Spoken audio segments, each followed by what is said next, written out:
Tribes பார்வையாளர்களுக்கு வணக்கம். இன்று நம்மோடு இணைந்துள்ள சிறப்பு விருந்தினர் இடதுசாரி செயல்பாட்டாளர் தோழர் நாதன் அவர்கள். வாருங்கள், அவரோடு உரையாடலாம்.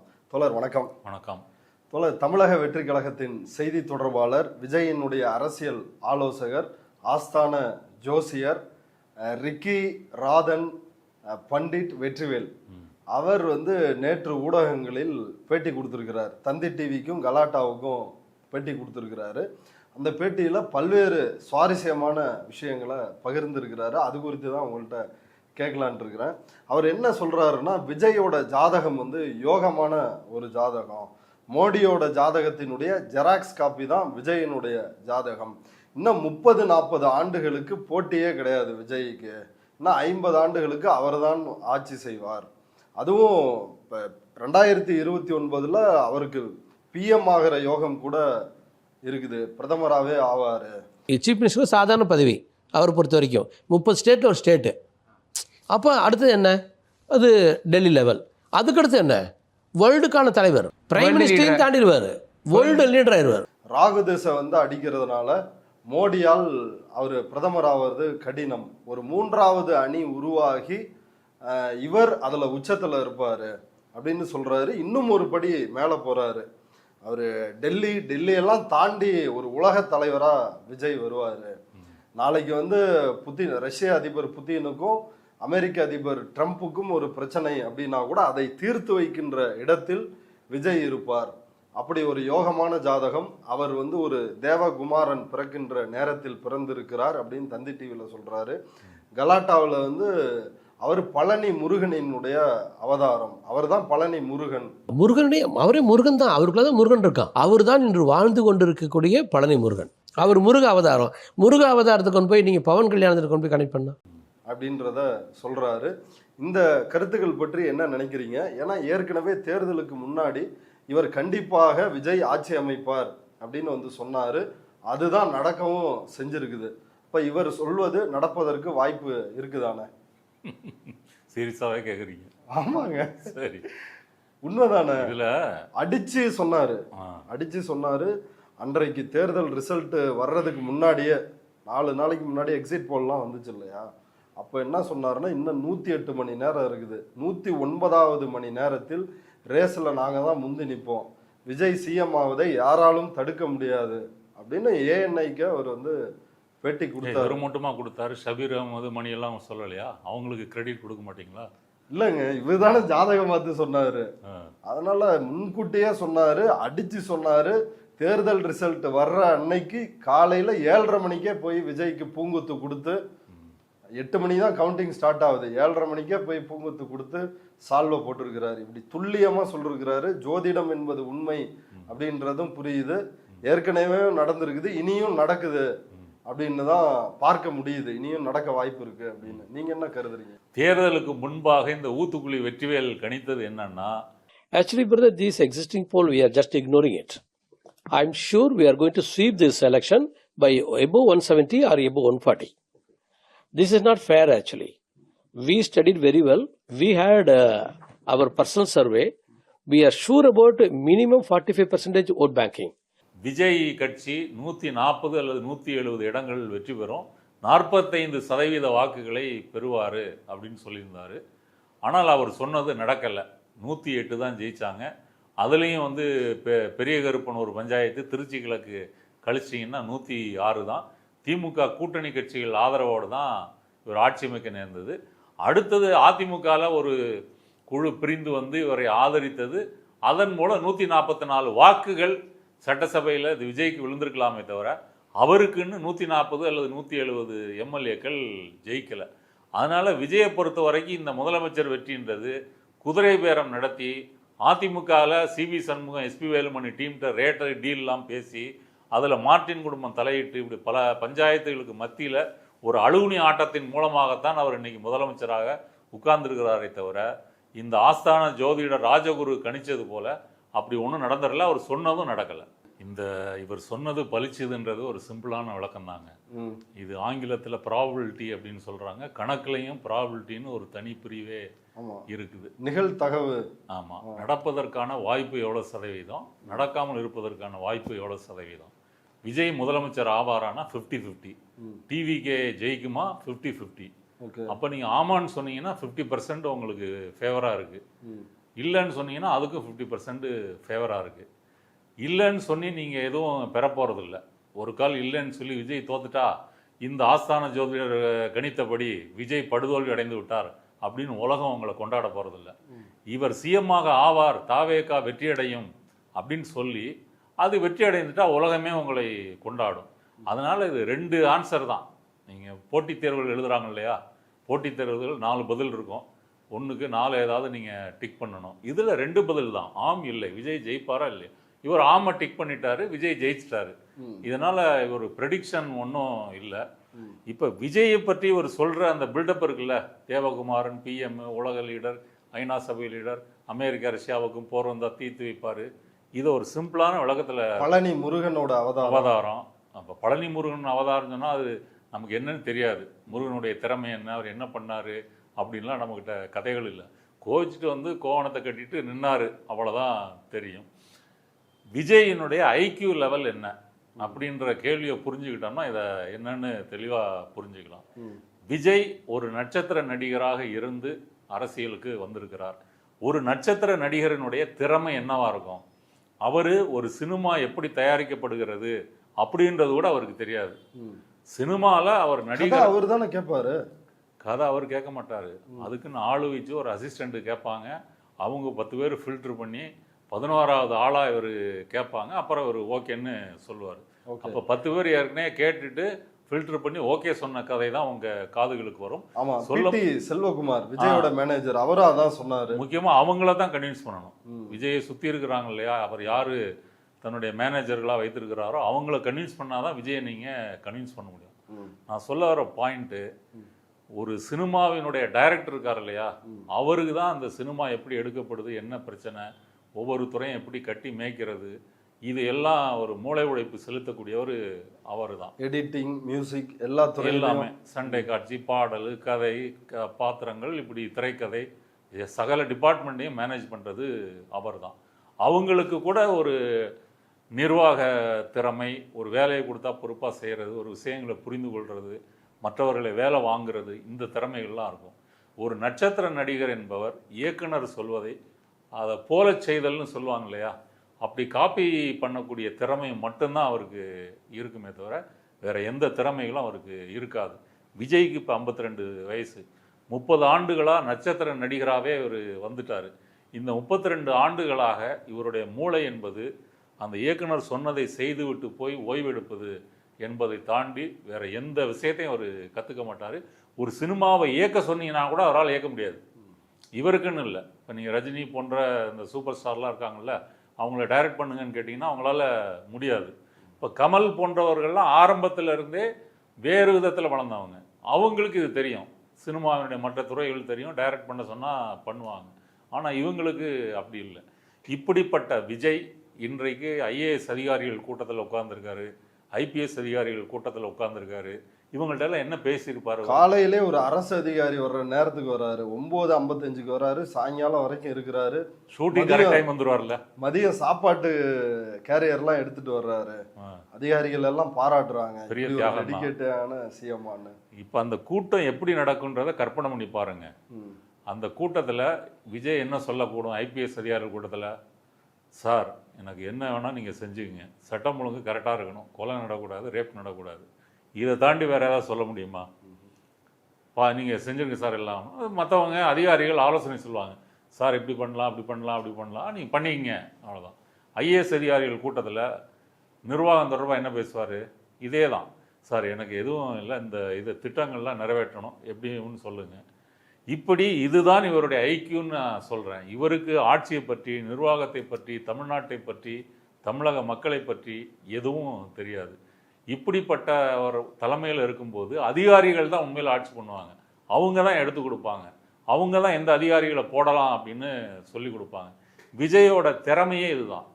நீங்கள் தேர்தலுக்கு முன்னாடி அவர் சொன்ன பிரச்சார கூட்டங்களை எல்லாம் பாருங்கள், அது அவரது டீமால் ஒரு கட்டுப்படுத்தப்பட்ட ஒரு என்விரான்மெண்ட்டில் அவர் பெர்ஃபார்ம் பண்ணுறாரு. அங்கே கூட்டம் எவ்வளோ தூரத்தில் இருக்கணும், பேரிகேடு எங்கே இருக்கணும், விஜய் எப்போ மேலே வருவார், என்ன பேசுவார், எப்போ சைலன்ஸ் விடுவார், ஸ்கிரிப்டை பார்க்கும்போது கேமரா வந்து மக்களை காமிக்கிறது, அடுத்தது மக்கள் சவுண்டு போடுறது, விசில் சத்தத்தை எடிட் பண்ணி எங்கெங்கே சேர்க்கணும், இதை வந்து ஒரு சினிமா மாதிரி நீங்கள் தயாரித்து பண்ண முடியும். ஆனால் சட்டமன்றத்தில் இந்த சலுகைகள், இந்த ஏற்பாடு திட்டமிடல் உங்களுக்கு கிடையாது. உதயநிதி ஸ்டாலின் ஏறி பேசுகிறாரு, அடித்து பேசுகிறாரு, பிரேமலதா பேசுகிறாங்க. இது ரெண்டுக்கும் அவர் அங்கே ஏதாவது கவுண்டர் கொடுத்தாரா? இப்படி உட்காந்துருந்தாரு. அப்படிதான் உட்காந்துருந்தாரு. இதையே முந்தைய முதலமைச்சர்கள் எடுத்துங்க, நீங்கள் கலைஞரோ எம்ஜிஆரோ ஜெயலலிதாவோ இல்லை ஸ்டாலினோ, அவங்கெல்லாம் உடனே கவுண்டர் கொடுக்குறாங்க இல்லையா? இவர் அங்கேருந்து ஏன் கொடுக்க முடியலைன்னு சொன்னால், இப்போ வன்னி அரசு பேசினார் இல்லையா? என்ன பேசினார்? சனாதன் சன்சா, கல்பர்கியை கொண்டாங்க, கௌரி லங்கேஷை கொண்டாங்க, இவங்களெல்லாம் எதுக்காக கொண்டாங்க, இதெல்லாம் சொல்கிறாரு. இதில் ஏதாவது ஒரு வார்த்தை விஜய் புரிஞ்சிருக்குமா? எதுவும் புரியாது. அப்போ ஒரு பேரறிஞ்சவர் மாதிரி சரி என்னமோ சொல்கிறாரு அப்படின்ற மாதிரி இருப்பார். அதனால தான் இவர் சட்டமன்றம் முடித்து விட்டு வீட்டுக்கு போன பிறகு அவருடைய டீம் எழுதி ஒரு அறிக்கை, அதுவும் வந்து 2 நாள் நீங்கள் படிக்கணும், அதை வெளியிடுறாங்க. இதை விஜய் ரசிகர்களே ஒத்துக்கொள்ள மாட்டார்கள்.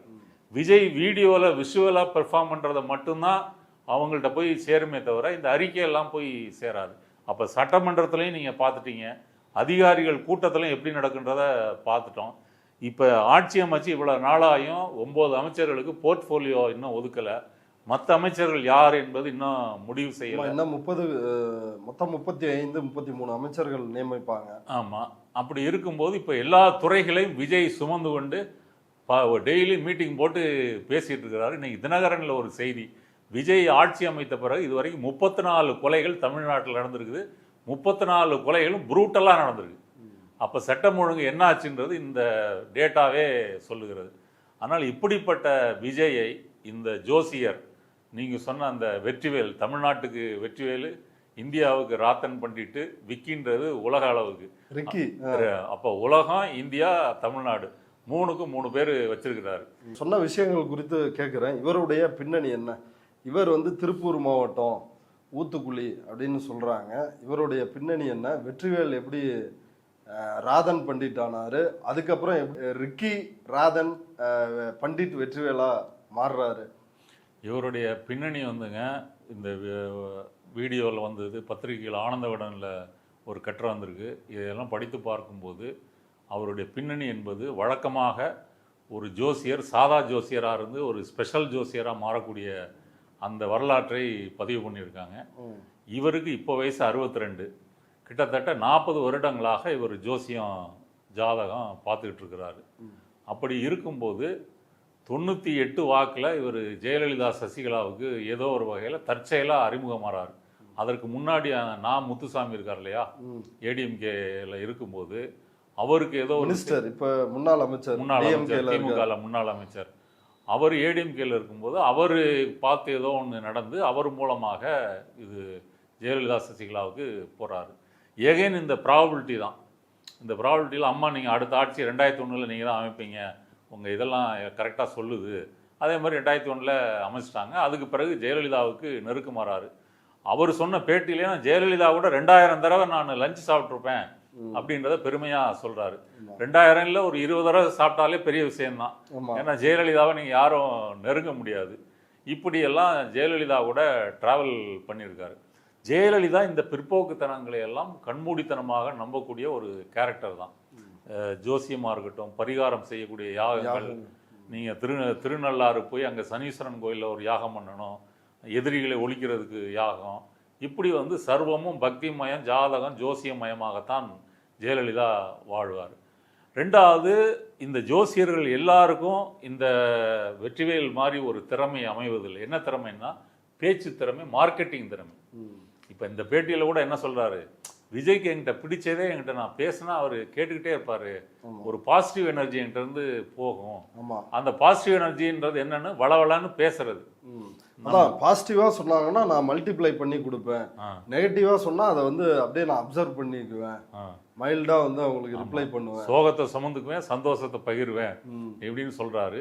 இப்போ பாலிமர்சி டிவியில் ரிப்போர்ட்டர் வந்து அங்கே ஏதாவது மழை பெய்யுதுன்னா சொல்லி பேசுவார். இங்கே ஆங்கர் வந்து கேட்பார், மழை குறித்த தகவல் என்ன, மழை பெஞ்சிருக்கு, வெள்ளம் வந்துருக்குது, எல்லாம் ஓடிட்டு இருக்குது, இப்போ வந்து அதிகாரிகள் நடவடிக்கை எடுத்துகிட்டு இருக்கிறாங்க, அதனால் கொஞ்சம் நேரத்தில் சரியாயிரும் அப்படின்னு சொன்னோடனே இவங்க என்ன கேட்பாங்க, ஓட்டணும்.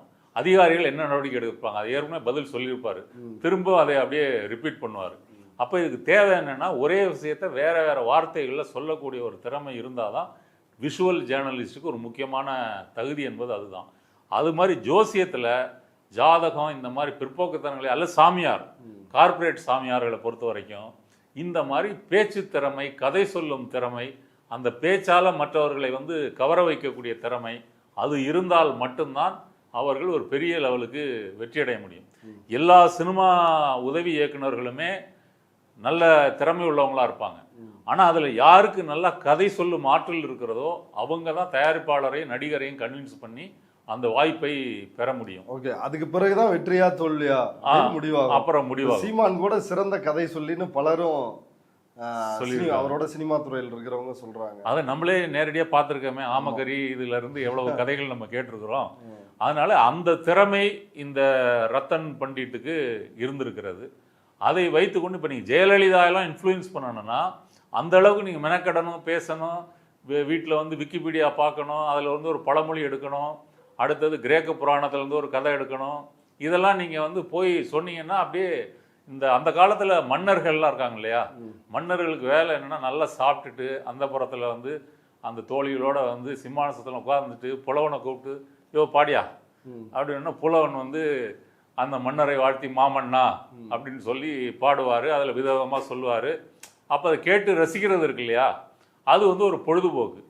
அதுபோல் ஜெயலலிதா போன்றவர்களுக்கு இந்த மாதிரி ஒரு சாமர்த்தியமாக பேசக்கூடிய, இறை நம்பிக்கை உள்ள, ஜோசியம் ஜாதகம்னு சொல்லக்கூடியவங்க, அப்போ இவங்களுடைய கேரியரையும் சம்மந்தப்படுத்தி அதில் வந்து ஒரு மசாலாலாம் கலந்து ஒரு கவர்ச்சிகரமாக பேசி அவங்களுடைய நம்பிக்கை பெறுகிறார். ஓகே, இதில் ஜெயலலிதா அவங்கள்ட்ட இப்படி அறிமுகமாறாரு, போறாரு, அவர் சொன்னபடியே 2001 ஜெயிச்சிடுறாங்க. அதுக்கு பிறகு என்ன நடக்குது? அதுக்கு பிறகு என்ன நடக்குதுன்னா, சசிகலா குரூப் இவரை பார்த்து எங்க ஃபேமிலியில் யாராவது முதலமைச்சர் ஆகிறதுக்கு தகுதி இருக்கா, வாய்ப்பு இருக்கா அப்படின்னு கேட்குறாங்க.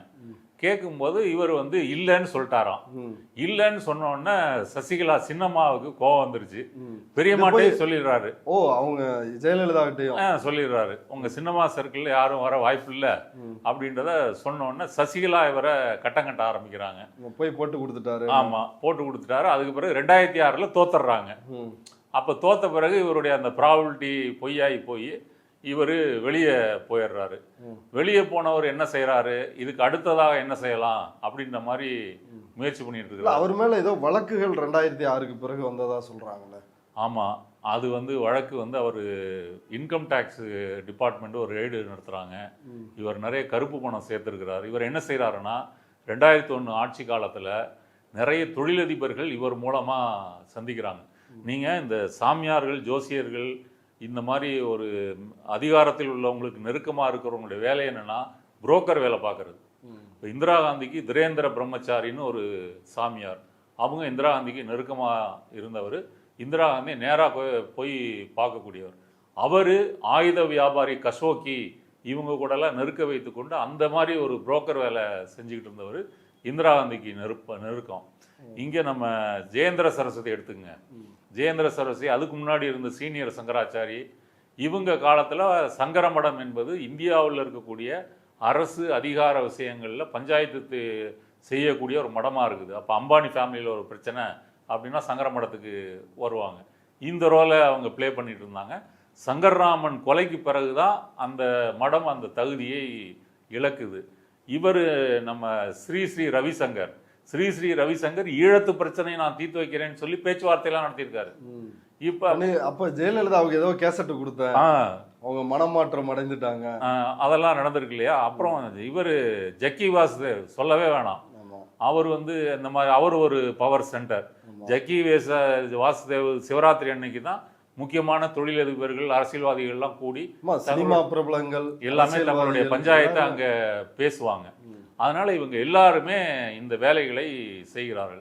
அப்படி இந்த ராத்தன் பண்டிட்டு நிறைய தொழிலதிபர்களை அறிமுகப்படுத்தி அதுல வந்து துட்டு அடிச்சிருக்கிறாருன்னு தெரியுது. அந்த துட்டு வந்து கருப்பு பணமா வச்சிருக்கிறாரு. இதை ஒருத்தர் போட்டு கொடுக்கிறாரு, ராவணன். சசிகலாவுக்கு ஆதரவா இருக்கக்கூடிய ராவணன் என்பவர் இதை சசிகலா உறவினர் மேற்கு மண்டலத்தை பார்த்துக்கிட்டாரு. சரி, ஏதோ ஒண்ணு சசிகலா வட்டத்தில் உள்ள ராவணன் இதை ஒரு புகாராக போட்டு கொடுத்து இன்கம் டேக்ஸ் வந்து ரெய்டெல்லாம் பண்ணி ஒரு 2 லட்ச ரூபா ஏதோ பிடிச்சிட்டு போகிறாங்க. மற்றபடி அவர் சொன்னது என்னென்னா, நீ உன் கருப்பு பணத்தை நீ வச்சுக்க, ஒயிட் மணி எங்கள்கிட்ட கொடுத்துரு அப்படின்னு சொல்லி அவர் மிரட்டியிருக்காரு. யார்? அந்த ராவணன். இப்போ இந்த ராத்தன் பண்டிட்டு சேர்த்த பணத்தை ராவணன் வந்து கேட்குறாரு, எங்கள்கிட்ட அதில் ஒரு போர்ஷனை நீ கொடுத்துட்டு ஓடி போயிரு அப்படின்னு சொல்லி. இவர் வந்து என்ன செய்கிறாரு, அதை கொடுக்காம நேராக எங்கள் போலீஸ் ஸ்டேஷனுக்கு வந்து கம்ப்ளைண்ட் பண்ணுறாரு. அப்போ கலைஞர் ஆட்சி நடக்குது 2006க்கு பிறகு. போலீஸில் இந்த மாதிரி முழு ஹிஸ்ட்ரியை சொல்கிறாரு, தான் என்னெல்லாம் செஞ்சேன், எதெல்லாம் பண்ணேன், எனக்கு வந்த பணம் என்பது அன்பளிப்புன்னு சொல்கிறாரு. இப்போ அன்பளிப்புன்றது ஊழலினுடைய டீசெண்டான பேர், லஞ்சத்துக்கு ஒரு நாகரிகமான பேர் தான் அன்பளிப்பு. அந்த அன்பளிப்பில் சில பல கோடிகளை தேர்த்திருக்காரு. என் உயிருக்கே மிரட்டல் விடுக்கிறாருன்னு போலீஸு ஆக்ஷன் எடுக்குது. இந்த சமயத்தில் இவர் என்ன செய்கிறாரு, இங்கே மிரட்டல் அதிகமாக இருக்குது அப்படின்னு சொல்லிட்டு இங்கேருந்து டெல்லிக்கு போயிடுறாரு. டெல்லிக்கு போன உடனே அங்கே வந்து பிஜேபியினுடைய பவர் சென்டர் இருக்காங்க இல்லையா, அப்போ பிஜேபி வந்து எதிர்கட்சியாக இருக்கிறாங்க. அதற்கு முன்னாடி வாஜ்பாய் காலத்தில் ஆளுங்கட்சியாக இருந்தாங்க. பிஜேபியினுடைய முக்கியமான தலைவர்கள்லாம் பார்த்து பிஜேபி தலைவர்களை வென்றெடுக்கிறது பிரச்சனையே இல்லையே, ஏன்னா அவங்க ஜாதகம் அவங்க ஏற்கனவே இந்துத்துவாவில் இருக்கிறதுனால இதுவும் அதுவும் ஒட்டிக்கும் அப்படின்ற மாதிரி, தாமரை இலை அப்படின்ற மாதிரி ஒட்டிக்கும் அவங்களுக்கு ஜோசியெல்லாம் சொல்கிறாரு. அத்வானி இவங்களுக்கெல்லாம் நெருக்கமாக மாறுறாரு. இங்க வெற்றிவேலா இருந்த ஊத்துக்குழி வெற்றிவேல் அங்க போய் ராத்தன் பண்டிட்டா மாறிக்கிறாரு. நார்த் இந்தியாவுக்கு ஏற்ற மாதிரி. ஆமா, பண்டிட்டுனா அங்க வந்து பண்டிதர், பார்ப்பனர் இந்த அர்த்தம் இருக்கு. அதனால இந்திய மார்க்கெட்டுக்கு பொருத்தமா அந்த பேரை சேர்த்துக்கிறாரு. அத்வானி இவங்களோடலாம் ரொம்ப நெருக்கமா இருந்திருக்காரு. அவரே சொல்றாரு, நாங்க வந்து குஜராத்ல வந்து ஒரு ஹோட்டல்ல உட்காந்து நானும் அத்வானியும் சாப்பிட்டுட்டு இருக்கிறோம். இன்னைக்கு இந்தியாவே யார் கையில் இருக்கிறதோ அவர்கள் வந்து நின்றுட்டு இருந்தாங்க, அந்த அளவுக்கு நான் இருந்தேன். மோடி அதானி எல்லாம் சொல்றாரு போல இருக்கு. ஆமா, அது இருக்கலாம். அப்ப மோடி எல்லாம் பின் இதுல தானே இருக்கிறாரு. அப்படி அங்க ஒரு பேர் எடுக்கிறாரு, அங்க கான்டாக்ட் எல்லாம் வச்சுக்கிறாரு. ஸோ இப்போ டெல்லி கான்டாக்ட் எல்லாம் முடிஞ்சிருச்சு. இதற்கு அடுத்தபடியாக அவர் சிங்கப்பூர் போறாரு. சிங்கப்பூர் போகும்போது ஒரு உலக அளவுல ஒரு மார்க்கெட்டுக்கு பேர் வேணும்னு சொல்லி ரிக்கின்னு சேர்த்துக்கிறாரு. அப்போ ஒரு சாதாரண வெற்றிவேலா இருந்தவர் ராத்தன் பண்டிட்டா மாறி இப்ப ரிக்கி ராத்தன் பண்டிட் வெற்றிவேல் அப்படின்னு இவ்வளவு பெரிய பேரை நம்ம இதுல கொடுத்து இதுல பேர் மாற்றம் செஞ்சு வச்சுக்கிறாரு. சிங்கப்பூர்லையும், சிங்கப்பூர் மலேசியாவில் நீங்கள் கேட்க வேணாம், அவங்க வந்து நம்ம தமிழ்நாட்டு சினிமாவுக்கு ரசிகர்கள். அதே போல் இங்கே இருக்கிற முருகன் கோயில், பக்தி, இது எல்லாமே அவங்க டிட்டோவாக ஃபாலோ பண்ணுவாங்க. அங்கேயும் நீங்கள் வந்து ஜோசிய கடை விரிச்சிங்கன்னா, ஜெயலலிதாவுக்கே ஜோசியம் பார்த்தவர், அத்வானிக்கே பார்த்தவர் அப்படின்னு சொல்லி பணக்கார சிங்கப்பூர் மலேசியா தமிழர்கள் கண்டிப்பாக பார்த்துருப்பாங்க. பேச்சு திறமை வேற இருக்கு இல்லையா, அப்புறம் ஆங்கிலம் நல்லா பேசுவார். இதில் ஒரு பேர் கிடைக்குது. அதுக்கு பிறகு மீண்டும் தமிழ்நாட்டுக்கு வராரு. அப்போ இந்த கிராஃபை பார்த்தீங்கன்னா, ஊத்துக்குழியில் ஒரு குடும்பம் பண்ண ஊர், மனைவியோட வாழ்ந்த ஊர், கிராமம் வந்து வேற ஏதோ ஒரு கிராமம். அங்கேருந்து சசிகலா ஜெயலலிதாவுக்கு அறிமுகமாகி, அதன் பிறகு டெல்லிக்கு போய் டெல்லியில் பிஜேபி அறிமுகமாகி, சிங்கப்பூரில் போய் ஒரு உலக பணக்கார தமிழர்கள்ட்ட அறிமுகமாகி, இப்படி ஒரு நெட்வொர்க்கோட இங்க வராரு. அப்ப இவ்வளவு இவங்க சசிகலாவுக்கு பயந்துகிட்டு தான் டெல்லி ஓடுறாரு. ஆமா, சசிகலா பயந்துகிட்டு தான் டெல்லி போறாரு. ஓகே, அவங்க மனைவி, இரண்டாவது மனைவி, அவங்களும் ஏதோ ஒரு குற்றச்சாட்டு சொல்லிருக்கிறாங்களே இவர் மேல, சுமதி ஸ்ரீ அப்படின்றவங்க, அந்த பிரச்சனை என்ன? இவர் டெல்லிக்கு போறதுக்கு முன்னாடியே இவர் ஆனந்தின்ற முதல் மனைவி இவர் இருக்கிறாங்க, அவங்க மர்மமான முறையில இறந்து போறாங்க. அதை மறைத்து விட்டு இவர் ரெண்டாவதா ஒரு கல்யாணம் பண்றாரு, சுமதி ஸ்ரீன்னு ஒரு பெண்ணை கல்யாணம் பண்றாரு. அப்ப பத்திரிகைகள்லாம் இதை பத்தி செய்தி வந்திருக்கு, கொலைப்பள்ளியில் இந்த ஜெயலலிதாவின் ஜோதிடர் அப்படின்னு ஜூனியர் உடனே எல்லாம் அந்த அம்மாவே வந்து பேட்டிலாம் கொடுத்துருக்காங்க. அதனால ஆமா, இவங்களுடைய பாஸ்டன்ஸ்ல எப்போதுமே ஒரு மர்மம் இருக்கும். இவங்க திருமணம், உறவு, அதிலே மர்மம் இருக்கும். இப்போ ஜக்கி வாசுதேவுக்கு இல்லையா, அதே மாதிரி இவருக்கும் இருந்திருக்கு. அப்போ இதையெல்லாம் மறைத்து ஒரு வேற ஒரு அவதாரமாக வர்றதுக்கு தான் இவர் நார்த் இந்தியா போய் சிங்கப்பூர் போயிட்டு அடுத்து மீண்டும் வராரு. மீண்டும் வந்தால் இங்கே ஜெயலலிதா ஆட்சி தான் நடந்துகிட்டு இருக்குது. ஆனால் ஜெயலலிதா 2016 இறந்து போயிடுறாங்க. அதுக்கு பிறகு யாரை பிடிக்கலாம், காங்கிரஸை பிடிக்கலாமா, திமுக பிடிக்கலாமா, பல விதங்களில் எல்லா இடங்களும் முயற்சி பண்றாரு. ஓகே, அதிகார மட்டத்தில் ஜோசியம் சொல்லி அடுத்த கட்டம் பிடிக்கிறதுக்கு முயற்சி பண்றாரு. கமலஹாசன் அரசியலுக்கு வரும்போது கமலஹாசன் ஜெயிச்சிருவாருன்னு சொல்றாரு, சிஎம் சிஎம் ஆவாருன்னு சொல்றாரு. இப்படி பல இதுல முயற்சி பண்றாரு. 2019 PM ராகுல் வந்து பிஎம் ஆவாரு. 10 ஆண்டுகளுக்கு அவருக்கு சுக்கிர திசை வந்து உச்சத்துல இருக்குது, அவரை ஒண்ணுமே பண்ண முடியாது அப்படின்னு இவர் கடந்த காலத்தில் இவரே சொல்லியிருக்காரு. அதுவும் வந்து 50-50 தான். 50 ஜெயிச்சா மலை, 50 தோத்தா வந்து முடின்ற மாதிரி தான். வந்தா மலை போனா முடி அப்படி சொல்லி பார்த்தாரு. ஆனா ராகுல் எல்லாம் தோத்து போயிட்டாரு, காங்கிரஸ் தோத்து போயிடுச்சு. மீண்டும் மோடி அந்த எதிர்க்கட்சி அந்தஸ்து நம்பரே வர முடியல. அதனால அது தேரல. அப்புறம் திமுக தேரல. திமுகல ஸ்டாலின், துர்கா ஸ்டாலின்லாம் முயற்சி பண்ணியிருக்காரு, அவங்கெல்லாம் இவரை ஏத்துக்கல. இந்த சமயத்துல தான் இவர் வந்து அடுத்தபடியாக என்ன செய்யலாம்னு யோசிச்சுட்டு இருக்கும்போது தான் விஜய் வந்து கட்சி ஆரம்பிக்க போறதா இவருக்கு தகவல் வருது. ஏன்னா இவருடைய கான்டாக்ட் அந்த மாதிரி. நீங்க ஒண்ணு புரிஞ்சுக்கணும், இவர் ஜோசியம் மட்டும் பார்க்கல, ஒரு பவர் சென்டரா, புரோக்கரா இவருக்கு எல்லா இடத்துலயும் ஆட்கள் இருக்கிறாங்க. ஆமா, இப்ப இன்னைக்குமே அவர் அதான் சொல்றாரு, தனக்கு வந்து பதவி எல்லாரும் எதிர்ப்பு தெரிவித்த வன்னியரசோ, தமிழ்முன் அன்சாரியோ, பிரேமலதாவையோ இவர் கடுமையா வந்து விமர்சிக்கிறாரு. நான் வெறும் ஜோசியம் வந்து 5% தான் விஜய்க்கு வந்து சொல்லிருக்கிறேன். விஜய் அதெல்லாம் நம்பினதெல்லாம் இல்லை, நான் ஏதோ சொல்றேன், விஜய் வந்து கேட்டு சிரிச்சுட்டு போயிடுவாரு, அவ்வளோதான். நான் பாசிட்டிவாக பேசுகிறது தான். எனக்கு பல திறமைகள் வந்து இருக்குது. இப்படி எனக்கு அமைச்சர்கள் தெரியும், 2 திமுக அதிமுக இருக்கிற பல பேர் என்கிட்ட வந்து ஜோசியம் பார்க்குறவங்க, இப்போ யாரை என்ன லைனில் டீல் பண்ணலான்னு என்னால் சொல்ல முடியும். இப்படி பல விஷயங்களை சொல்கிறாரு. நான் ஜெயலலிதாவோட வாழ்ந்தது, அத்வானி சாரோட வாழ்ந்திருக்கேன், இப்போ மோடி ஆஃபீஸுக்கு நிறைய ட்ரிப் போயிட்டு வந்திருக்கேன், நிறையா பியூரோக்ராட்ஸ் பழகியிருக்கேன். ஏடிஎம்கேல இருக்கிற எல்லா மஞ்சளுக்கும் எனக்கு தெரியும். அஃப்கோர்ஸ் திமுகலேயும் ஒரு பாதிப்பேத்துக்கு எனக்கு தெரியும். எனக்கு எப்படி பொலிட்டிசைஸ் பண்ணுறதுன்னு தெரியும். ஒரு பாலிட்டிக்ஸில் சொல்யூஷன் எடுக்கிறதுக்கு எனக்கு தெரியும். எனக்கு நல்ல அனுபவம் இருக்குது. பல தொழிலதிபர்களை இங்கே கொண்டு வர முடியும் அப்படின்னு அதையும் ஓப்பனாகவே சொல்கிறாரு. என்ன தெரியுது, அவர் புரோக்கர் தான் அவருடைய முக்கியமான தொழில். இவர் ஒரு இன்டர்நேஷ்னல் நேஷனல் புரோக்கர். இப்போ புஷ்பா 2ல வந்து அவர் புஷ்பா சொல்லுவார் இல்லையா, டேய் நான் நேஷனல் இல்லடா, இப்போ இன்டர்நேஷ்னல்டா அப்படின்ற மாதிரி இவர் வந்து இந்திய அளவிலான ஒரு புரோக்கர்.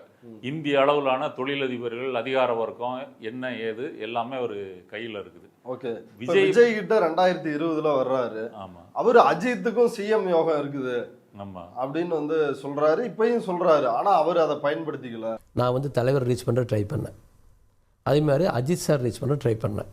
இவங்க 2 பேரும் அரசால கூட யோகம் உள்ளவர்கள். அஜித் சாருக்கும் முதலமைச்சர் யோகம் இருக்குன்றீங்க. இப்போ கூட அவங்க பயன்படுத்திக்கிறதுக்கும் பயன்படுத்த அவங்க இஷ்டம். இப்போ கூட இருக்கு, அஜித் சார் முதலமைச்சர் யோகம் இருக்கு. ஆனால் அவர் ஜாதகத்தில் அதை எடுத்துக்க மாட்டார். ஆமா, இப்போ அஜித் வந்தாருன்னா அது பழிச்சிருச்சுன்னு சொல்றதுக்கு முன்கூட்டியே ஒரு துண்டை போட்டு வைக்கிறது. ஏன்னா அஜித்துக்கு வந்து குறிப்பாக இளைஞர்கள், ஆண் ரசிகர்கள் விஜயை விட அதிகம். விஜய்க்கு பெண் ரசிகர்கள் அதிகம்னா அஜித்துக்கு ஆண் ரசிகர்கள் அதிகம். அதனால அப்படி ஒரு பிட்டை போட்டு அது நடந்துச்சுன்னா அது காத்திருக்கிறது. அது 2ல் விஜய் வந்து வந்துட்டாரு. விஜய் வந்த உடனே இவர் இந்த பேட்டியில் சொல்லியிருக்காரு இல்லையா, அவர் தேவகுமாரன், அவருக்கு எனக்கு உள்ளது காதலா அன்பா என்னன்னு சொல்ல முடியல, காதல்னே சொல்றாரு, மகன். ஆமா, அப்பா மகன் சொல்றாரு. இப்படி பல உறவுகளை சொல்றாரு இல்லையா. அவருக்கு 52, இவருக்கு 62. அப்புறம் எப்படிடா அப்பா மகன் வர முடியும்? அப்ப இதெல்லாம் எதுக்கு அப்படின்னா, இப்ப விஜயை பொறுத்த வரைக்கும் நீங்க ஒரு நல்லா பேசக்கூடியவர், நல்ல கான்டாக்ட் உள்ளவர், பாசிட்டிவாக பேசக்கூடியவர் அப்படின்ற முறையில் இவர் விஜய்க்கு நெருக்கமாக இருக்கிறார். ஓகே, ஜோதிடம் வந்து அவருக்கும் எனக்கும் உறவு இல்லை அப்படின்றத சொல்றாரு.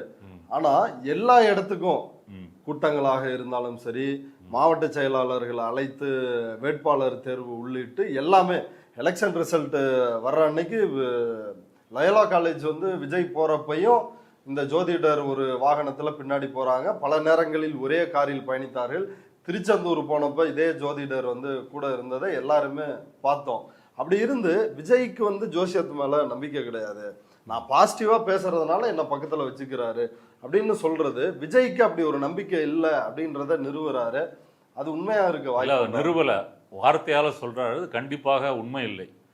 ஏன்னா விஜயை பற்றி செய்திகள் வரும்போதே முதல் மாநாட்டுக்கு என்ன சொன்னாங்க, வி சாலை, விக்கிரவாண்டி, விழுப்புரம், விஜய் எல்லாமே வீல வருது, வெற்றி கழகம் அப்படின்னு சொன்னாரு. தமிழக வெற்றி கழகத்துக்கும் விஜயோட பேருக்கும் நியூமராலஜி படி அவ்வளவு கச்சிதமாக ஒத்து போகிறது, அதையும் ஒரு சொல்லியிருக்காரு. இப்ப இதுல எனக்கு ஒரு கேள்வி என்னன்னா, விஜய் அதை தமிழாக்கம் பண்ணா வெற்றி அப்படின்னு வந்து வெற்றி கழகம் அப்படின்னு வச்சிருக்காரு அப்படின்னா, இப்ப இவர் பேரே வந்து வெற்றி வேலாச்சா, அதனால தன்னோட ஆல்டர் ஈகோவா அதை வந்து பண்ணிட்டாரா?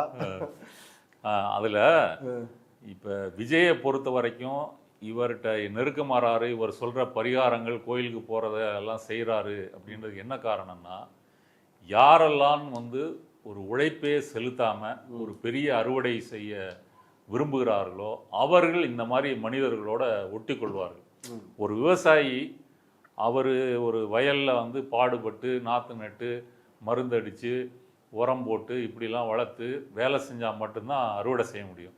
அவர் இந்த விவசாயி ஒரு ஜோசியரை பார்த்து, ஐயா ஜோசியரை எனக்கு வந்து அறுவடை நல்லா நடக்குமான்னு பார்த்து சொல்லுங்கள் அப்படின்னு கேட்டுட்டு வீட்டில் படுத்து தூங்கினா அது அறுவடை செய்ய முடியுமா?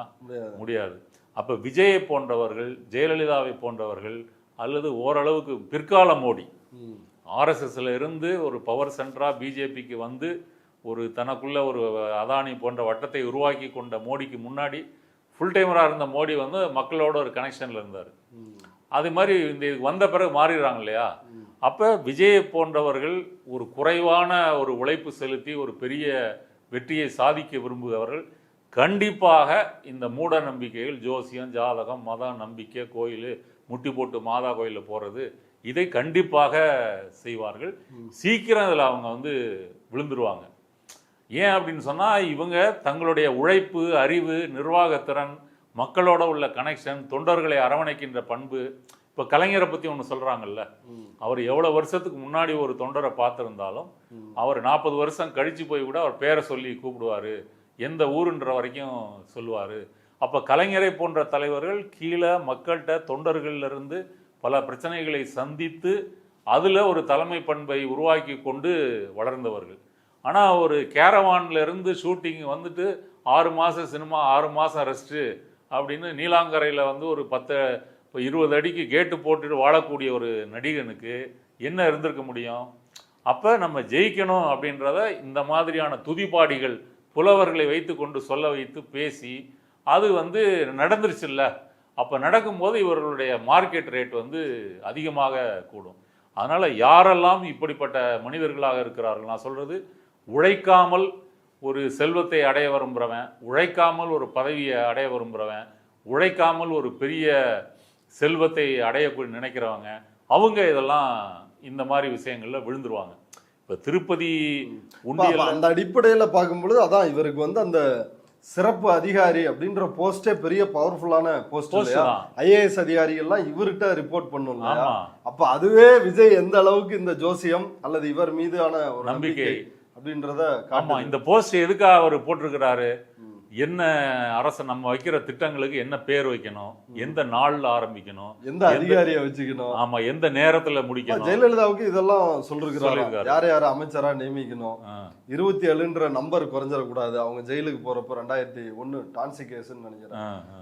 அதனால புதுசா இன்னொரு அமைச்சரை போடுங்க அப்படின்னு சொன்னது வரைக்கும். அப்புறம் ஜெயலலிதா அப்படின்றதுல 2A வர்றது, அது எல்லாத்தையும் வந்து இவர் தான் சொன்னதா சொல்றாரு. ஆமா. இது இந்த திருப்பதி உண்டியல் பத்தி சொன்னீங்களா? அதான் திருப்பதி உண்டியல்ல வந்து கருப்பு பணம் போடுறாங்க இல்லையா, அது நிறைய பேர் போடுறாங்க.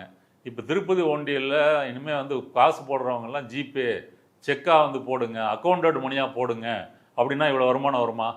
வராது. சாதாரண மக்கள் போடுற 100-200 ரூபாயில இப்படி கோடிக்கணக்கில் வராது. அப்போ பிளாக் மணி போடுறதுனால தான் அங்கே அப்படி வருது. அதே போல் ஒரு குறுக்கு வழியில் நம்ம ஒரு பெரிய ஆளாயிரலாம் அப்படின்னு நினைக்கக்கூடியவர்களுக்கு இந்த மாதிரி மனிதர்களுடைய சகவாசம் தேவை. அடுத்தது இவரை வெறும் ஜோசியராக நீங்கள் சுருக்கி பார்த்துடக்கூடாதுன்றத ஏற்கனவே நம்ம பேசியிருக்கோம். இவர் விஜய் வந்து ஜோசியத்தில் இவரோட ஈர்க்கப்பட்டது போல் இவருடைய கான்டாக்ட், தொழிலதிபர்கள், அதிகாரிகள், அப்போ அந்த உலகத்தை பற்றி தெரிஞ்சு வச்சுக்கிறது, அந்த அதிகார வர்க்கம் எப்படி செயல்படுது, அதிகாரிகளை எப்படி டீல் பண்ணணும், இது எல்லாமே ஒரு சசிகலா அப்புறம் பிஜேபி நட்பு மூலமாக இவருக்கு தெரிஞ்சிருக்கும். அப்போ இவரை வைத்து கொண்டால் அதிகாரிகளை டீல் பண்ணுறது நமக்கு சுலபமாக இருக்கும். அடுத்து ஜோசியமும் கரெக்டாக சொல்லுவார். இந்த இரட்டை காரணங்களுக்காக தான் விஜய் இவரை நியமிச்சிருக்கிறாரு. இவர் நியமிக்கும் போது இவர் என்ன சொல்கிறாரு, பழனியில் இருந்தாராம். எதுக்குன்னா விஜய் ஜெயிச்சார்னா பழனி முருகனுக்கு மொட்டை போடுறேன்னு நேர்த்திக்கடன் வாங்கிட்டு மொட்டை போடுறதுக்காக, அதுவும் ஏதோ பக்கத்து ஊர்லேருந்து நடந்து போனாராம். ஒரு 5-6 மணி நேரம் நடந்து போய் மொட்டையை போட்டுட்டு வரும்போது தான் நீங்கள் இந்த அதிகாரியாக உங்களுக்கு உத்தரவு வந்திருக்குன்ற தகவலை சொல்கிறாங்க. அப்படியா முருகா, எல்லாம் ஓ செயல் அப்படின்ட்டு வந்தோன்னே 24 மணி நேரத்தில் முருகன் திரும்ப எடுத்துடுறாரு. எடுத்த உடனே சில நிமிடங்கள் ஆடி போயிட்டாராம். சில நிமிடங்கள் வருத்தப்பட்டுட்டு அப்புறம் முருகன் நம்ம கொடுத்தான் எடுத்தான் அப்படின்ற மாதிரி தத்துவம் பேசுகிறாரு. அதுல கண்டிப்பா ஒரு பெரிய அதிர்ச்சிக்கு ஆளாயிருக்காரு இதை எடுக்கப்பட்டதுக்கு. ஆமா, இதை ஒட்டி கலாட்டால கொடுத்த பேட்டியில வந்து கடுமையா பேசுறாரு. இப்ப சேரன் செங்குட்டுவன் இளங்கோவடிகள், இளங்கோவடிகள் தான் பட்டத்துக்கு வருவாரு, இளையவர். சேரன் செங்குட்டுவன் வர முடியாது அப்படின்னு ஜோசியர் சொல்லிட்டாரு. அதனால இளங்கோ வந்து துறவரம் சூஸ் பண்றாரு. நான் வந்து ராஜா ஆக மாட்டேன், எங்க அண்ணன் தான் ராஜா அப்படின்னு ஜோதிடத்தை பொய்யாக்கியவர் அப்படின்ற ஒரு கதை வந்து சொல்லப்படுது. அது எந்த அளவுக்கு உண்மை அப்படின்னு தெரியல. ஆனால் தமிழ் இலக்கியத்தில் அது வந்து தீவிரமாக சொல்லப்படுது. அதை சொல்லி தமிமுன் அன்சாரி சட்டமன்றத்தில் பேசுகிறாரு. அவரை பார்த்து நீ வந்து ஒரு முஸ்லீமு, இந்து பண்பியலுக்குள் நீ எப்படி தலையிடலாம் அப்படின்னு அப்படியான கேள்வியை கேட்குறாரு. ஒரு ஆர்எஸ்எஸ் கேட்குற மாதிரி ஒரு கேள்வியை அந்த பேட்டியில் கேட்டிருக்கிறாரு. அப்புறம் வன்னியரசை இன்னும் காட்டமாக வந்து சவால் விட்டுருக்கிறாரு. வா நம்ம வந்து விவாதிப்போம், வாக்குவாதம் பண்ணுவோம், வந்து இது வந்து ஒரு சயின்ஸு அப்படின்லாம் பேசியிருக்கிறாரு. இவருடைய பேச்சு வந்து எதை காட்டுது? இவர் வந்து வெறும் ஜோசியர் மட்டும்தானா, இல்லை ஒரு ஆர்எஸ்எஸ்காரரா? ஒரு மத ரீதியாக வந்து ஒரு மக்கள் பிரதிநிதியை பேசுகிறாரு. அவர் மட்டுமா எதிர்ப்பு தெரிவித்தாரு? தமிழ்நாடே பெரும்பாலும் எதிர்ப்பு தெரிவித்தாங்க ஒரு ஜோசியருக்கு இப்படி ஒரு பதவியா அப்படின்னு சொல்லிட்டு. ஆனால் அவரை ஒரு மதவாத கண்ணோட்டத்தில் இவர் வந்து பேசுகிறாரு. நீங்கள் அவருடைய வரலாற்றிலே நீங்கள் தெரிஞ்சுக்கலாம். ஜெயலலிதா, சசிகலா, அத்வானி இப்படி இருந்தவர் ஒரு இந்துத்துவா கண்ணோட்டம் இல்லாமல் இருந்தாலும் ஆச்சரியம். அதனால இந்துத்துவாவோட கண்ணோட்டம் தான் அவர். இப்போ அன்சாரியை பார்த்து கேட்குறாரு இல்லையா, ஒரு முஸ்லீமாக இருந்துட்டு எங்கள் நம்பிக்கைக்குள்ளே எப்படி வார அப்படின்னு சொல்லி. இப்போ தீண்டாமை எந்த மதத்தில் இருக்குது? இந்து மதத்தில் இருக்குது. தீண்டாமையை ஒரு கிறிஸ்தவ பாதிரியாரோ ஒரு முஸ்லீம் மௌலியோ கண்டிக்கலாமா கூடாதா? கண்டிப்பாக எல்லா மனிதர்களுமே உலகமே கண்டிக்கலாம் இல்லையா? இப்போ அமெரிக்காவில் நிறவரி இருக்கு, கருப்பின மக்கள் ஒடுக்கப்படுகிறார்கள் அப்படின்னு இந்தியாவில் இருக்கிறவங்க பேசலாமா? உலகம் முழுக்க யார் வேணா பேசலாம். அதே போல ஒரு மதத்தில் வந்து மூட நம்பிக்கை இருக்குன்னா அந்த மூட நம்பிக்கையை கண்டித்து பேசுவதற்கு எல்லாருக்கும் ரைட் இருக்கு. ஏன் மதத்து மூட நம்பிக்கையை பேசுவதற்கு நீ யாரு அப்படின்னு கேட்கறது உங்களுக்கு ரைட் இல்லை.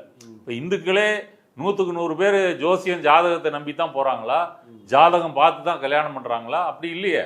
இல்லை ஜாதகம் பார்த்து செய்யப்பட்ட கல்யாணங்கள்லாம் அப்படியே இனிமையாக முடிந்துடுறதா? இல்லை அங்கேயும் பஞ்சாயத்து வருது, டைவர்ஸ் ஆகுது. இப்போதான் வந்து விவாகரத்து வழக்குகள் வந்து அதிகமாக இருக்கு இல்லையா? பிரிகிற அந்த ரேஷியோவே விகிதமே அதிகமாக இருக்கு. ஜாதகம் பார்த்து அம்மி மிதித்து எல்லாம் தான் செய்யறாங்க.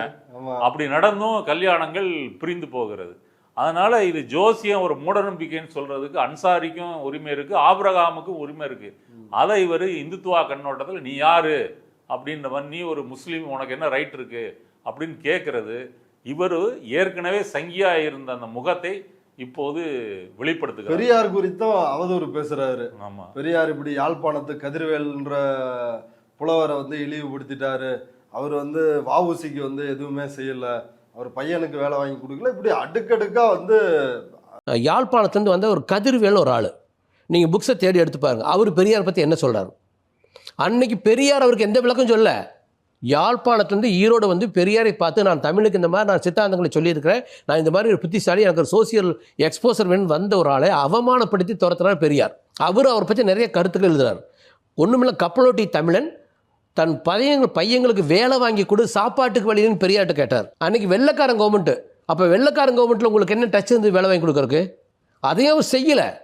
மருந்து வாங்கி கொடுக்க முடியாமல் கப்பலோட்டி தமிழை முதல் பையன் செத்து போனான். அன்றைக்கி பெரியார் பணக்காரன் தான். கப்பலோட்டி தமிழை முதல் பையன் மருந்து வாங்கி கொடுக்க முடியாது, செத்து போனான். ஒன்றுக்கும் விதி இல்லாமல் தொழுநோய் வந்து செத்தார் சுப்பிரமணிய சிவா மதுரை ஜெயிலில். நீங்களாம் அவங்கள காப்பாற்றினீங்களா? இந்த சுதந்திரத்துக்காக போகிறோம், நீங்கள் என்ன சுதந்திரத்துக்காக போகிறோம்? நீங்கள் இவங்கெல்லாம் வந்து நமக்கு சொல்லிக் கொடுக்குறாங்க எந்த பண்பியலை இந்த பிரேமலதாவும் இந்த என்ன இளைஞர்களுக்கு என்ன சொல்ல வர்றீங்க நீங்கள் ஜோசியாரம் புறம். இவர் தாவேக்காவோட செய்தி தொடர்பாளராக இருக்காரு. கட்சியினுடைய கொள்கை தலைவர்களுள் ஒருவராக தந்தை பெரியார் வச்சிருக்காங்க, ஆனால் அம்பேத்கர், இவங்களை எல்லாரையும் வச்சிருக்காங்க, ஒரு 5 பேரை. இப்போ பெரியாருக்கு எதிராக இப்படி ஒரு வன்மத்தை வந்து கொட்டுறாரு, ஆனால் அந்த பொறுப்பில் நீடிக்கிறாரு. அதுதான் வந்து இது தொடர் திரும்ப வந்து இதை நோட் பண்ணிக்கணும். இவர் பதவியை போட்டதுக்காக வக்காலத்து வாங்கினது எழுச்சி தமிழர் திருமாவளவன் தான். அவர் செய்தி தொடர்பாளர், ஜோசியர், அவர் கூடுதல் பண்ணி அதுக்காக அவர் போட்டிருக்கலாம் அப்படின்னு சொன்னார். இவர் ஒரு முழு சங்கி. இப்போ சீமான் பேசிய இப்போ பெரியார் மீதான அவதூறுகள் மாதிரி இவரும் இந்த பேட்டியில் சம்பந்தம் இல்லாமல் பேசுகிறார். நீங்கள் சொன்னது போல் தாவேகாவினுடைய கொள்கை தலைவர் பெரியாராக இருந்துக்கிட்டு இவர் செய்தி தொடர்பாளராக இருந்துக்கிட்டு பேசுகிறாருன்னா பெரியாருக்கு தாவேக்கால என்ன இடம் கொடுத்துருக்காங்கன்றதுக்கு இந்த ராத்தன் பண்டிட் வெற்றிவேலனுடைய இந்த வார்த்தைகள் வந்து ஒரு உதாரணம். இதை குறிப்பா வந்து நாம் தமிழர்கள் சப்போர்ட் பண்ணுவாங்க. பண்றாங்க. எங்க என்ன இருந்தாலும் வந்து தம்பி விஜய் கட்சிக்காரங்க கரெக்டா தான் பேசுறாங்க. ஈவே ராமசாமி நாயக்கரை வந்து ஏத்துக்கல. ஆமா, அது மட்டும் இல்லாம அந்த பேட்டியில இன்னொரு விஷயத்த வந்து சொல்றாரு. இவரு எல்லாரும் ஊடகங்கள்ல பேசுறத பார்க்கும் பொழுது இவர் வந்து ஒரு முதலியார் சமூகத்தை சார்ந்தவர் அப்படின்னு சொல்றாங்க. அவர் வந்து இன்னைக்கு நேத்து தந்தியில கொடுத்த பேட்டியிலையும் சரி, கலாட்டாவில் கொடுத்ததுலையும் என்ன சொல்றாருன்னா,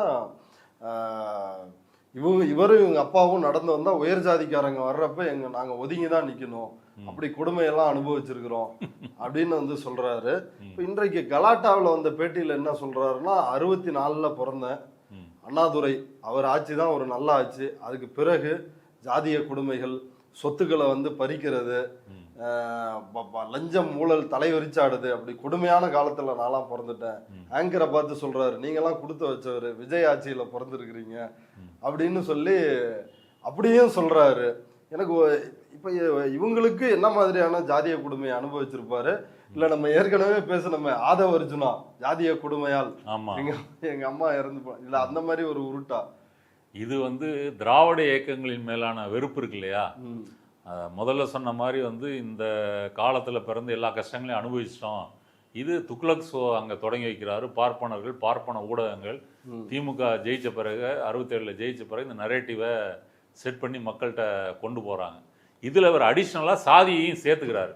அதுவும் பார்ப்பனர்களுடைய ஒரு கண்ணோட்டம் தான். அதாவது எந்த பார்ப்பானாவது அருவாளை எடுத்து ஒரு தனக்கு கீழ் உள்ள சாதியை எதுக்காவது வெட்டி நீங்கள் கேள்விப்பட்டிருக்கீங்களா? வெட்டலை. அப்போ வெட்டுறதெல்லாம் யாரு? அப்போ எங்கள் மேலே பழி போடுறீங்க, நாங்கள் தான் எல்லாம் பண்ணுறோன்னு அதையும் ஒரு சேர்த்துக்கிறாரு. அப்போ காங்கிரஸ் காலத்தில் எல்லாம் நல்லா இருந்துச்சு, ஜாதி கலவரம் இல்லை, ஆணவப்படுகொலை இல்லை, இதெல்லாம் இல்லை. இப்போ எல்லாம் அதிகரிச்சிருச்சு திராவிட இயக்கங்கள் பார்வையில்.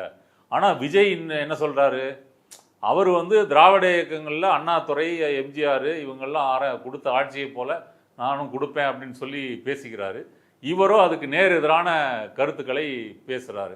அப்போ இவர் உண்மையிலே இவர் யாருடைய செய்தி தொடர்பாளர் அப்படின்னா சங்கிகளினுடைய செய்தி தொடர்பாளர். இப்போ துக்ளக் ஷோவோ இல்லை துக்ளக் குருமூர்த்தியோ இவர் பேட்டியெல்லாம் பார்த்துருந்தாங்கன்னா ரொம்ப சந்தோஷப்படுவாங்க. இவர் மேல இந்த குற்றச்சாட்டு மட்டும் இல்லாம இதுவும் இருக்குது. சுமதி ஸ்ரீ அவங்களுடைய 2வது மனைவியினுடைய சகோதரிய பாலியல் ரீதியா வந்து அபியூஸ் பண்ணாரு அப்படின்ற குற்றச்சாட்டும் அவர் மேல இருக்கு. அதான் இப்போ யோக்கியவாரம் செம்பெடுத்து உள்ளவைன்ற கதை தான். ஏமா கண்டிப்பாக இவங்க சொந்த வாழ்க்கையில் அப்படி தானே இருப்பாங்க. ஒரு அதிகாரத்தை ஒரு குறுக்கு வழியில் அடைஞ்சிட்டு அதில் பணத்தையும் அனுபவித்து கொண்டவர்கள். அப்புறம் அவங்களுக்கு இந்த மாதிரி எந்த ஒழுக்கங்கள், தார்மீக ரீதியான நெறிமுறைகள் எதுவும் இருக்காது. என்ன வேணால் செய்யலாம், எப்படி வேணால் வாழலாம், அந்த கட்டத்துக்கு தானே மாறுவாங்க. இப்போ விஜயே சங்கீதாவினுடைய குற்றச்சாட்டு என்ன? நீங்கள் த்ரிஷாவோட பயணம் பண்ணுறீங்க, ஃபோட்டோவை வெளியே போடுறீங்க, நான் கேட்டதுக்கு அதெல்லாம் பண்ண மாட்டேன்னு சொல்லிட்டு திரும்ப தொடர்பு வச்சுக்கிறீங்க அப்படின்னு அவங்க பேர் சொல்லலை. அந்த வாக்கு இதில் இருக்குது, டைவர்ஸ் பெட்டிஷனில். உடனே வெளியே வந்தோன்னே என்ன செய்கிறாரு? த்ரிஷாவை கூட்டிகிட்டு போய் பண்ணலையா? அப்போ ஒரு அந்த அதிகாரத்தில் இருக்கிறவங்க இப்படி தான் நடந்துக்குவாங்க. நீ என்ன திட்டுறது, நான் இப்படி தான் அப்படின்னு சொல்கிறது இருக்கு இல்லையா? அது மாதிரி தான் இவரும். இவரை பொறுத்த வரைக்கும், ராத்தன் பண்டிட்டை பொறுத்த வரைக்கும் விஜயும் இவரும் ஒத்து போகிறது பல விஷயங்களில் ஒத்து போகிறாங்க. அது ஜோசியம், ஆன்மீகம் மட்டும் இல்லை, குறுக்கோழியில் முன்னுக்கு வர்றது, அதன் பிறகு வந்து என்ன மாதிரியான விஷயங்கள் செய்து நம்ம மக்களை வந்து கவர முடியும், அதுக்கு என்னெல்லாம் செய்யணும். ஒன்று சொல்கிறாரு, நீங்கள் மட்டும் தேர்தலுக்கு முன்னாடி முருகன் கோயிலில் போய் கும்பிட்டுருந்தீங்கன்னா 1 கோடி வாக்கு உங்களுக்கு வரும் அப்படின்னு கூடுதலாக வரும் அப்படின்னு சொல்கிறாரு. அப்படி பார்த்தா சீமான் வந்து முப்பாட்டன் முருகன் மாநாடு நடத்தினதுக்கு வந்து அவருக்கு 1 கோடி வந்திருக்கணுமே, அவருக்கு 35 லட்சத்துக்கு மேல தாண்டலையே. வேல் யாத்திரை இப்ப அதுவும் வந்து 4% ஆயிருச்சு, 4க்குள்ள அடங்கிருச்சு. வேல் யாத்திரை போன பாஜக இன்னைக்கு ஒண்ணுமே இல்லாம ஆயிருச்சு. அப்ப இந்த மாதிரி துதிபாடிகள், இந்த புலவர்கள் மன்னனை வாழ்த்தி பாடுதல் அப்படின்ற முறையில இவர் பாடியிருக்காரு. அடுத்தது இந்த புலவர் வந்து ஒரு அதிகார வட்டத்தினுடைய அந்த ரகசியங்களை அறிந்தவர்ன்ற முறையில ஒரு பவர் சென்டராகவும் இருந்திருக்கிறாரு. இவர் மட்டும் வந்து இன்னைக்கு காலையில இருந்து அவருக்கு வந்து அவர் ஜாதகத்துல இப்ப இருந்து நல்ல நேரம் உருவாகுதான். கடந்த 4 வருஷம் நான் ரொம்ப கஷ்டப்பட்டேன், இன்னைக்கு 15ஆம் தேதி காலையில இருந்தா நான் அப்படின்னு பேட்டியில சொல்லிருக்கிறாரு. அவருக்கு வந்து மீண்டும் ஏதாவது பொறுப்புகள் வழங்கலாம் அப்படின்னு வந்து ஊடகங்கள்ல சொல்றாங்க. இப்ப இன்னொரு பாஜக ஜோதிடர் இருக்காருல்ல, ஷெல்லி, அவர் வந்து என்ன சொல்றாருன்னா, அவரை திருச்சி கிழக்குல வந்து போட்டியிட வைக்கணும், போட்டியிட்டு அமைச்சராக்கணும், அப்ப யாரு தடுத்துருவாங்க, ஜோதிடர்கள்னா என்ன அவ்வளவு கேவலமா அப்படின்றாங்க. வன்னியரசுக்கு எதிராக ஜோதிடர்கள் சங்கம் போய் போலீஸ்ல புகார் எல்லாம் கொடுத்துருக்குறாங்க. அவர் அப்படி மீண்டும் பொறுப்புகள் வழங்குவாரா இல்ல லோ ப்ரொஃபைல்லே வச்சு டீல் பண்ணுவாரா? இல்லை, திரும்ப ஒரு தருணம் பார்த்து இவரை ஒரு பொறுப்புக்கு கொண்டு வருவதற்கு விஜய் கண்டிப்பாக முயற்சி பண்ணுவார். ஏன்னா அவங்கள பொறுத்த வரைக்கும் ஒன்று இப்படி இம்ப்ரெஸ் ஆகிட்டாங்கன்னா அந்த மனிதர்களை விட்டு விட மாட்டாங்க. இப்போ வெளியில் எதிர் விமர்சனங்கள் நிறைய வந்திருக்குன்றதுனால விஜயோட டீம் வந்து அவர் வேணாம் அப்படின்னு சொல்லி முடிவு பண்ணியிருக்காங்க. மீண்டும் ஒரு தருணம் பார்த்து இந்த அமைச்சர்கள்லாம் பதவியேற்று ஆட்சியை ஸ்திரப்படுத்தி இந்த பஞ்சாயத்தெல்லாம் முடிஞ்ச பிறகு கண்டிப்பாக இவர் ஏதோ ஒரு இதில் கொல்லைப்புற வாயிலாக நுழைக்கப்படுவார். இல்லைனாலும் இவர் தாவேக்கால இவர் ஒரு பவர் சென்டராக இருப்பார், அது கன்ஃபார்ம்.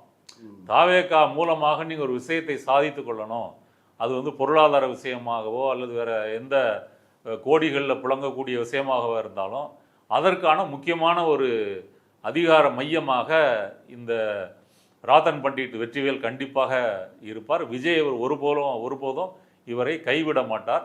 தொடர்ந்து இவருடைய ஜோசிய ஆலோசனைகளையும் அந்த அதிகாரமட்ட தொடர்புகளையும் இவர் கண்டிப்பாக பயன்படுத்திக்குவார்.